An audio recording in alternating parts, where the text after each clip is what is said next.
ஈன்ற பொழுதிலும் பெரிதுவக்கும் தன் மகனை சான்றோன் என கேட்ட தாய் அல்லது தந்தை என்ற நிலையிலே கனவுகளோடு இங்கே வந்து அமர்ந்திருக்கின்றீர்களே பெற்றோர்களே, பிள்ளைகள் நன்றாக வளர்ந்து விட்டால் அதை பார்த்து மகிழ்ச்சி அடைவதும் தினம் தினம், பிள்ளைகள் பொய் சொல்லுபவர்களாக குற்றம் புரிந்தவர்களாக தவறி போய்விட்டால் அதை பார்த்து தினம் தினம் கண்ணீர் வடிக்கின்ற பெற்றோர்களை காவல்துறை முன்னாள் உயர் அதிகாரியாக தினம் தினம் நான் பார்த்திருக்கின்றேன்.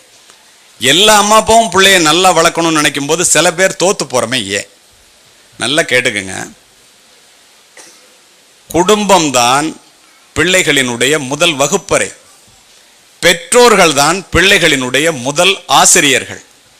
இந்த இடத்துல நம்ம எங்க தவறுறோம்னா, ஒரு அம்மா நல்ல பிள்ளைகளை வளர்க்கிற அம்மா எப்படி இருக்கிறாங்க, அப்பா எப்படி இருக்கிறாங்க, தவறான பிள்ளைகளை வளர்க்கிற அம்மா அப்பா எப்படி இருக்காங்கன்னு சொல்றேன். இது உளவியல் ரீதியான கருத்தை இது போன்ற காரைக்குடியில இந்த இடத்துல இத்தனை பெற்றோர்கள் வந்து இருந்திருக்கிற இடத்துல ஒரு நல்ல